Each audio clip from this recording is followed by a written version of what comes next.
Welcome, everyone, to Family Talk. It's a ministry of the James Dobson Family Institute, supported by listeners just like you.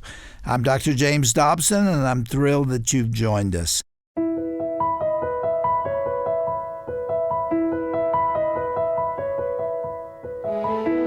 According to the laws, yes, you were allowed to have a Bible.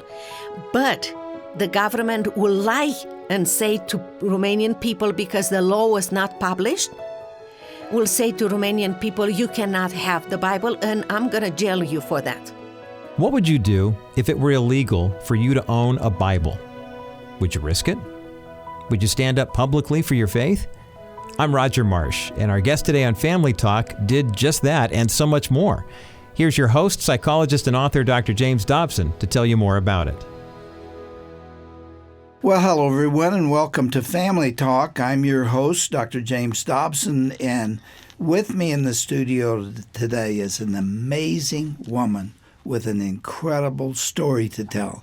Her name is Virginia Prodan, and she was born in communist Romania under a brutal rule of Nicolae Ceausescu, and she grew up with a strong desire for discovering and revealing truth.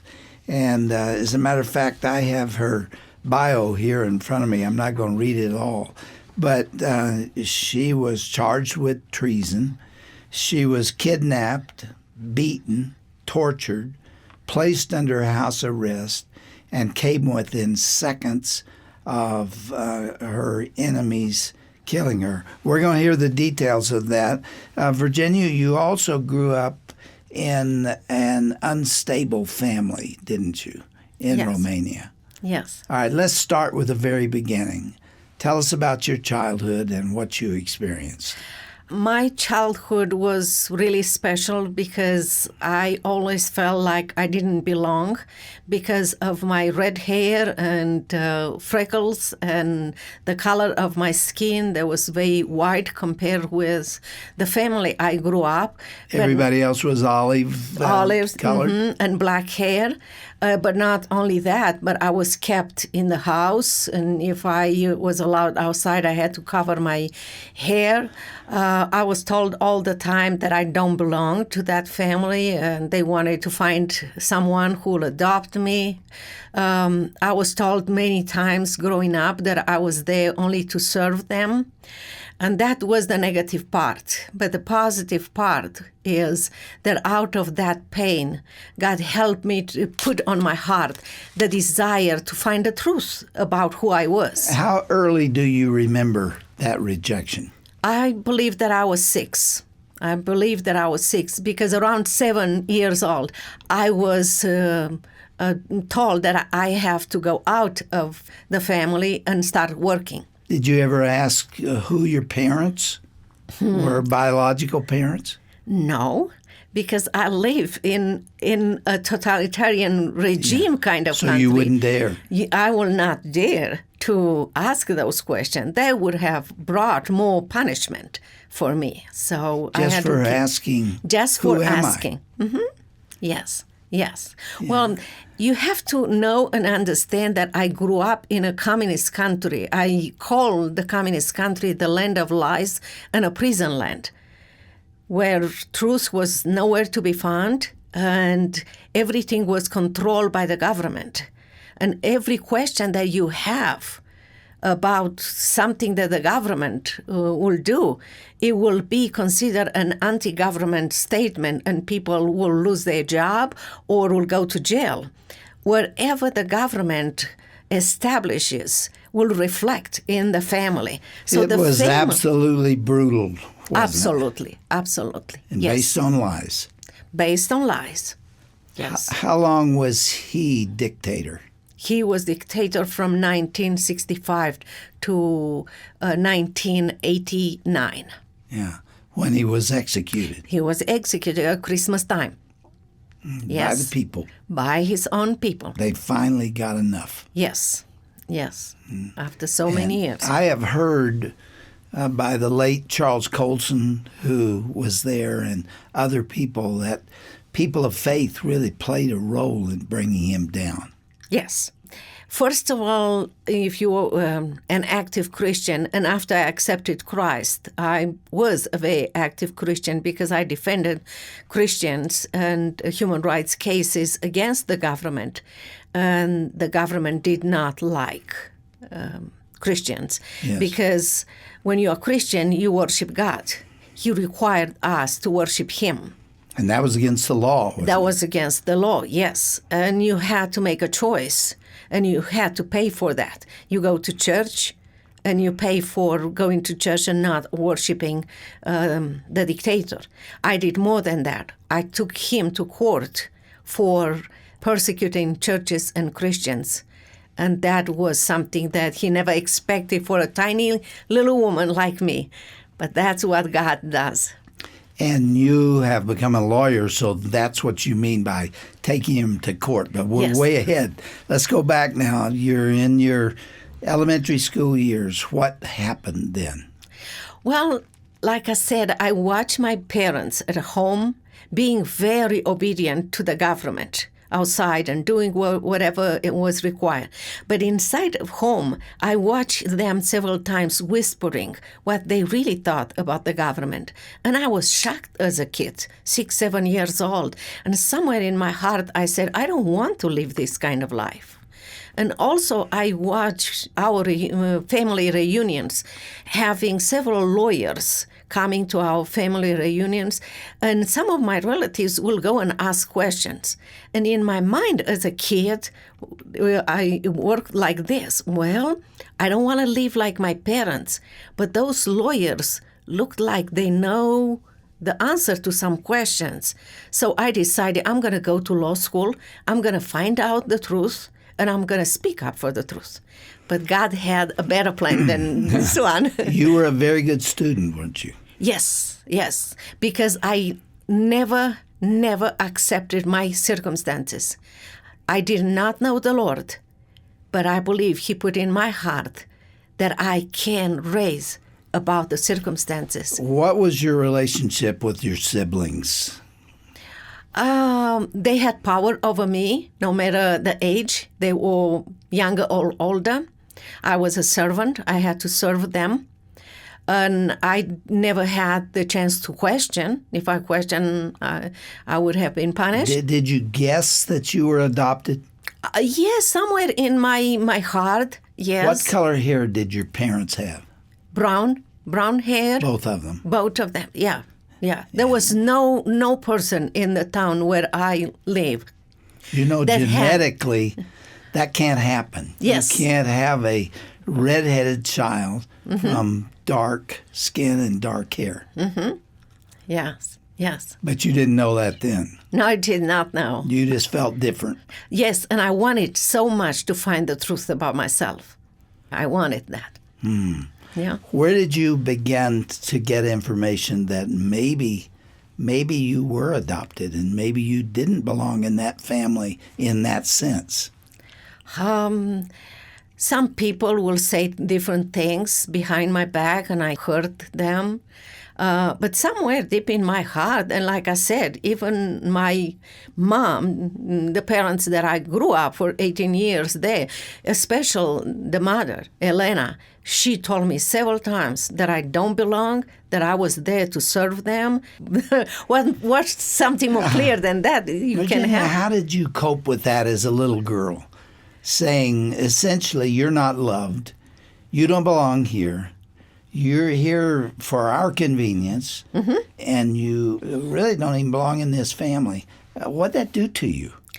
It was painful, but I learned to read and connect and make friends out of characters in the book, Jane Eyre and other characters, and think about if they were able to be victorious in their lives, I can be victorious. And I found role models. So you did it with reading? Reading, yes, and dreaming.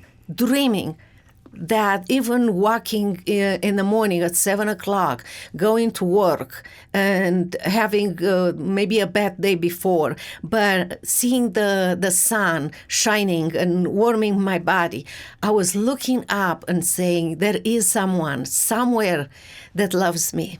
And that was God, but I had no clue at that time. You were reaching for him and Yes. didn't know who he was. No, I You did know not what's know. really interesting, Virginia? He knew you and was reaching for you. Yes, At the same time. There's no way you would be sitting in that chair today Yes. with a testimony on your lips, Yes. given those circumstances, Yes. if the Lord had not reached out to you. Yes, he was always there for me. I just did not know him. After elementary school, you went on to high school, and then you had to take tests to see if you could go to college, and you passed them. But it was more than that, because under communist or socialist regime, you do not decide your career. The government decides for you.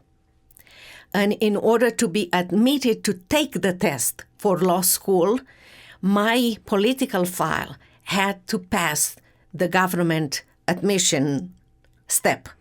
There is no freedom there. No freedom.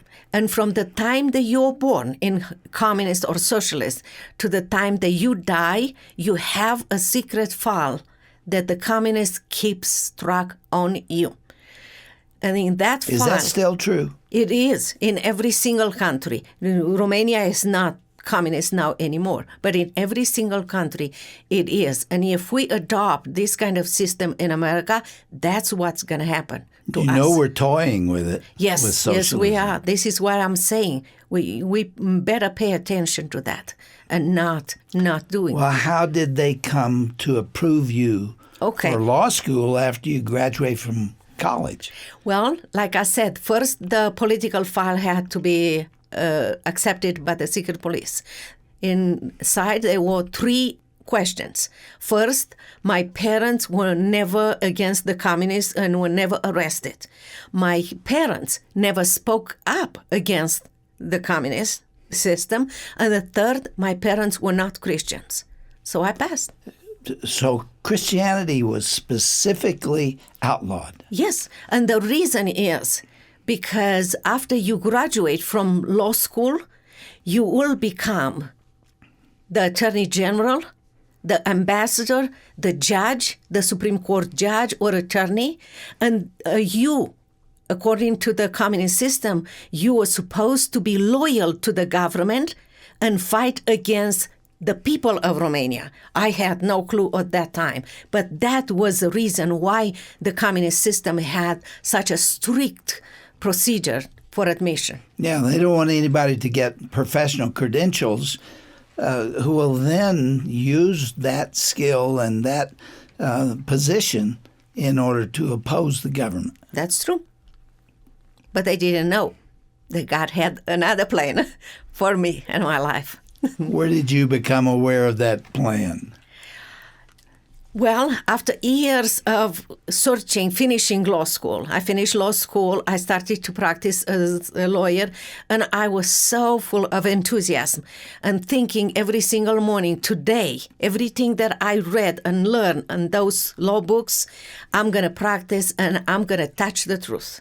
And after a few years, I came to my office and I said to my secretary, I don't want to be a lawyer. I cannot find the truth. It's all my research is for nothing. And she looked up at me. Had and you already started law school? I was done with law school and I was And practicing. so your professors, your law professors did not tell you the truth. You knew they were lying to you. They were telling me what the law is, what you have to do and everything, but none of the law books told me about the truth, who the truth is. Did you ever hear the word freedom? Not in Romania. The freedom was for the government and the secret police. That was their freedom to do whatever they wanted. Ever heard the word liberty in reference to you? Not in reference to me or to the people of Romania. Did you ever long for it? Have you ever Yes. longed to make your own decisions Yes, and Yes. not be forced yes. into what the government would have? That And- was why I went to law school. That was why I was searching for the truth, because that was my desire. Did you know that many people were murdered by that regime? Yes, yes. Was that common knowledge? It was very common knowledge. My next door neighbor, my classmate, just for saying that the price of the milk increased or some other complaint, small complaint, they disappear. I was very aware of that, yes. So what they told you is that they'd gone to prison. Yes. But in fact, they never came back. Yes. What an oppressive regime. Yes. That's communist. That's socialism. Okay, so you graduated from law school, and you didn't like what you had heard. You didn't like what the government was doing. And yet you've got to practice within that system. You can't get up and talk about Christ. Right? No, I didn't know at that time Christ. Yeah, even if you knew him, you couldn't tell it. Yeah. Right? What next? You're roadblocked, so to speak. Like I said, every single day I was hoping that there will be the day when I will meet the truth face to face. I will touch it. Until one day, after a few years of practicing, I came to my office and I said, I don't want to be a lawyer. And my secretary, I said, I don't want to be a lawyer because I can find the truth. My secretary looked at me like, oh, welcome to reality. Where have you been? You have a client in your office, take his file. So I went into my office, and indeed, it was a client there. I worked with him for at least a year, and he was one of those clients that really troubled me. In a land of hopelessness, he was always full of hope. When things around were devastating, he was joyful. He troubled me, but I was so busy I didn't have time to stop and ask. But that day, inside of my mind, I was so troubled. Where is the truth? Where is the truth? And while he was talking, I just looked at him and I pointed to him and I said, I want to have in my life what you have in your life. Peace, joy that you have. And he said, do you go to church? And in my mind, I was thinking, oh, brother, what in the world going to church has to do with finding the truth? But I was polite and I responded, yes, at Christmas and Easter, it's a custom. But he insisted, would you like to go to my church? And I said, yes. So he wrote the streets and address of the church, and the next Sunday I was at church. And I walked in the church and the choir was singing, Sinner, Come Home. I heard, Come Home, Sinner. Did not have any knowledge. I didn't know what sinner was, but it was welcoming.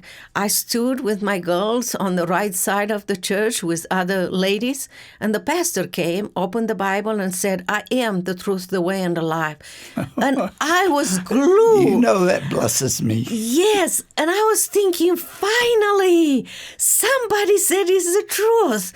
And the pastor spoke to me, not to anyone, to me. And that day, I found the truth. And that changed my life forever. You didn't have a Bible. No, we didn't have. So you hadn't read the Word. No. In fact, when I heard the word, I am the truth and the life, I believe that I even said loud, what? And the lady beside me put the Bible on my lap and showed me the Bible. Was that legal? It was risky. It was legal to have the Bible in the church, but the government of the communist government works in many deceitful ways. I will explain later. Would they allow you to have a Bible at home?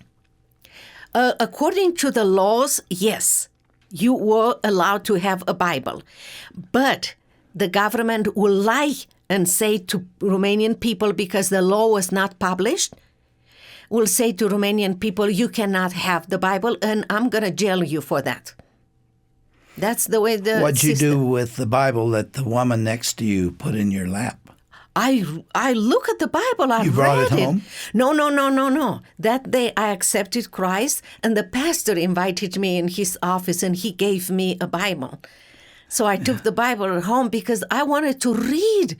Because I was thinking, finally, after years of my search, I know the truth. I want to know what's in this book. So I brought it home, yes. Isn't that incredible? Looking back on it, can you believe what happened and how you got that truth almost incidentally from a client who invited you to come to church? Yeah. But God put that fire from the time that I was 6 years old. We have a phrase that we use in the West and in other places around the world called repentance. Do you know what repentance is? Yes. When you admit that you are a sinner, Yes. you ask the Lord for forgiveness, and you accept Christ's sacrifice on the cross, and you live your life walking with Did you Christ. get that? Did you understand that? Yes. I understood perfectly from a pastor that later on I realized that he was not even formally educated like we educate. He educated himself and others because it was illegal under communists to be a pastor. Have you ever heard the word contrite?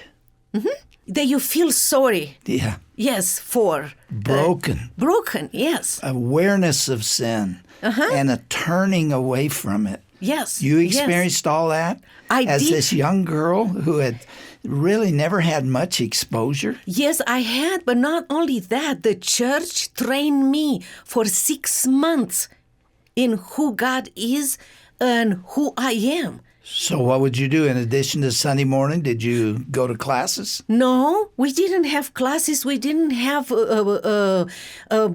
words or things that we have, here. No written material. No, not written material because the government will confiscate. I would just talk with the pastor, and the pastor will ask me question, and the pastor will respond to me. I will ask, how do I know that God hear my prayers? How do I know that I'm forgiven? And so forth. So for 6 months, he really trained me. And it was so important for the job that I had to do and for the pressure from the government to be under surveillance, daily interrogated. He had never been to seminary. He right? had never been to seminary. No, and no. probably didn't have many theological books. Yeah, he did not. But he got it. He understood it. Yes. And conveyed it to and you. He knew how to do it. Many people scoff at Christians and say, you're just doing what you were taught as a child. You were raised in a certain church and therefore that's what you are. You didn't have any of those advantages. And none of the, the kind of training that we give to children of Christians here in this country.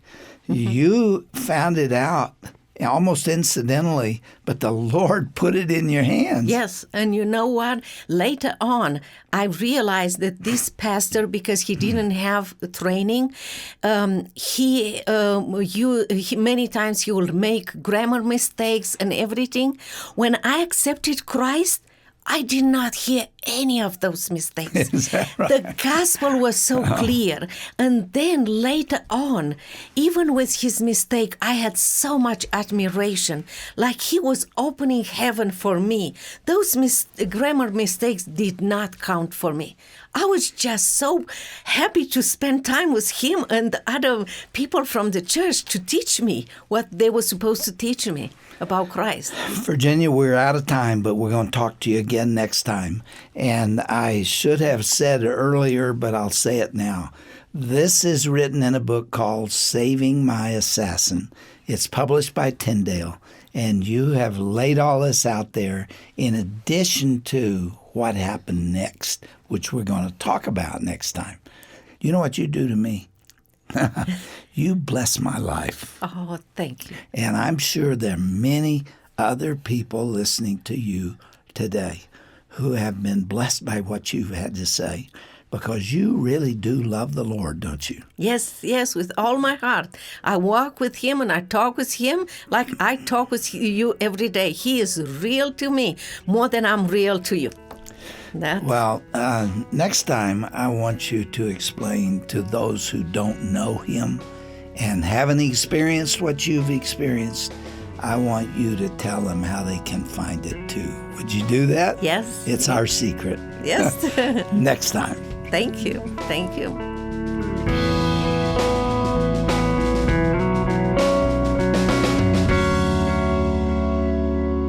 Well, Well, friend, if you would like more information on how you can pray to receive Christ as your Lord and Savior, contact our Family Talk customer care team right now at 877-732-6825. A member of our staff will be happy to pray with and for you. Again, that's 877-732-6825. Our guest today here on Family Talk has been Virginia Prodan. She's the author of a book called Saving My Assassin, the remarkable story about how an assassin broke into her office, threatened to kill her, and she preached the gospel to him, and he prayed to receive Christ. It's a powerful story you won't be able to put down. You can find out how to get a copy of this book when you go to our webpage at drjamesdobson.org/Family Talk. That's drjamesdobson.org/Family Talk. Well, I'm Roger Marsh. Thanks for tuning in to Family Talk today. Be sure to join us again tomorrow for part 2 of Dr. James Dobson's powerful conversation with Virginia Prodan. That's coming up here tomorrow, right here on Family Talk. This has been a presentation of the Dr. James Dobson Family Institute.